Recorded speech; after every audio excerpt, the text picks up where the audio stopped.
Assalamualaikum warahmatullahi wabarakatuh. Saya Aulia Fena Anissa, NIM T 2018-1020, Prodi PAI, kelas A1.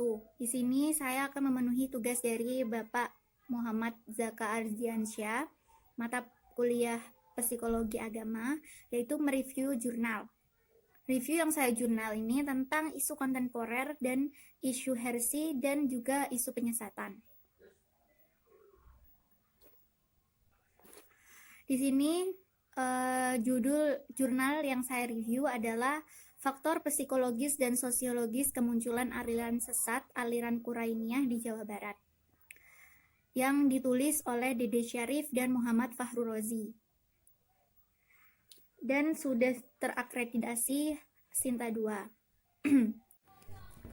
Latar belakang dari paper ini yaitu setelah berakhirnya pemerintahan Orde Baru yang ditandai dengan reformasi pada tahun 1998, kehidupan keagamaan di tanah air diwarnai dengan bermunculnya kelompok aliran, paham, dan gerakan keagamaan baru. Paham dan gerakan keagamaan baru tersebut sebagian berakar pada agama-agama resmi yang diakui di Indonesia dan dijamin keberadaannya oleh negara, seperti Islam, Kristen Protestan, Katolik, Buddha, Hindu, dan juga Konghucu.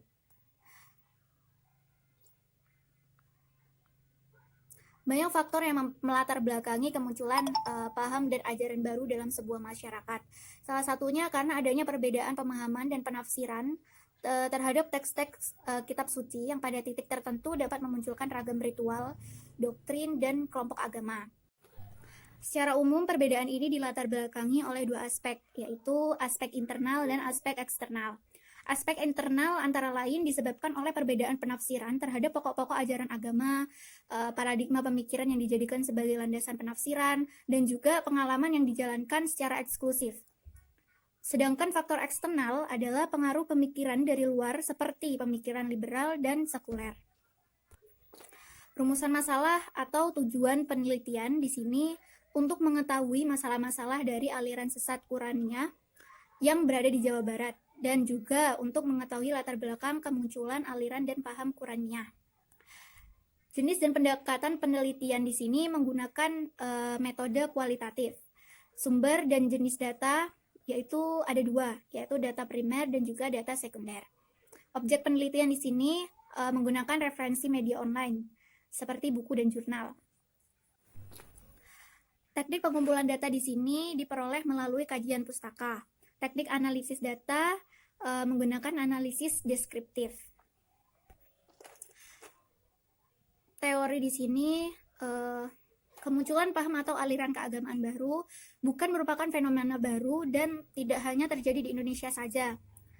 Secara historis, agama-agama besar di dunia telah menghadapi persoalan terkait munculnya paham dan aliran baru yang menyimpang dari ajaran utama. Misalnya, dalam sejarah kemunculan agama Kristen, pada awalnya merupakan paham sempalan dari tradisi agama Yahudi. Demikian pula dengan agama Islam, kemunculan nabi-nabi palsu sudah terjadi sejak masa Rasulullah SAW. Dalam lingkungan pemeluk Islam di India, muncul beberapa kelompok baru yang dianggap sesat seperti Al-Babiyah, Al-Bahaiyah, Al-Ahmadiyah, dan Al-Qadaniyah. Dalam konteks masyarakat modern, munculnya aliran agama berkaitan dengan peningkatan kebutuhan spiritual sebagai salah satu hak asasi manusia. Kemunculan aliran-aliran agama baru ini bahkan sampai pada bentuk-bentuk yang tidak masuk akal, seperti seks bebas, telanjang massal, hiperpoligami, dan bunuh diri massal. Temuan lapangan di sini adalah aliran Qurainiyah didirikan oleh Romansyah yang merupakan seorang peternak ikan di Kampung Banjarsari, Kabupaten Bandung Barat.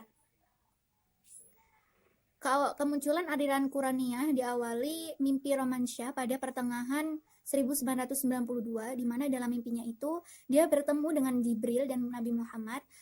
Selain itu, munculnya aliran ini juga dilatar belakangi keprihatinan Romansyah pada kondisi umat Islam dengan beberapa ajaran yang dinilainya memberatkan umat Islam, misalnya ibadah haji ke Arab Saudi.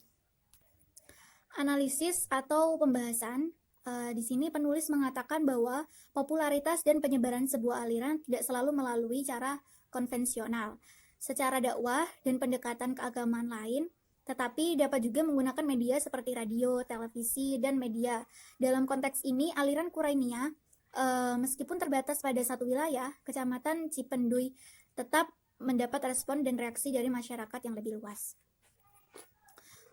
Untuk kritik saya di sini, yaitu penelitian kasus ini sangat penting untuk melihat apa yang melatar belakangi kemunculan sebuah aliran dan paham keagamaan, baik faktor sosiologis maupun psikologis, serta hubungannya dengan kelompok keagamaan mainstream dan MUI. Sejauh ini, penanganan terhadap aliran dan paham keagamaan baru lebih banyak dilakukan dalam perspektif teologis, seperti terlihat pada sikap pemerintah dengan meminta pendapat Majelis Ulama Indonesia. Dengan cara pandang teologis, doktriner dari MUI, semua paham dan aliran keagamaan baru akan dinilai berdasarkan ajaran dan doktrin tertentu.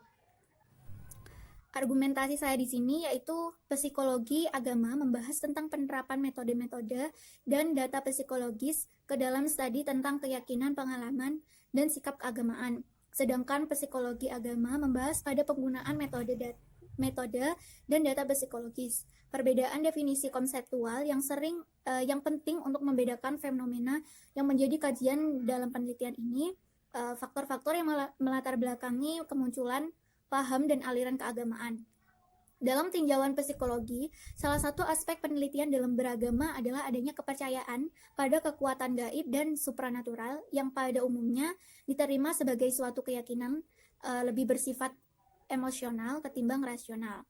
Dengan begitu, aspek kepercayaan pada hal gaib ini seringkali menjadi bahan yang mudah dimanipulasi.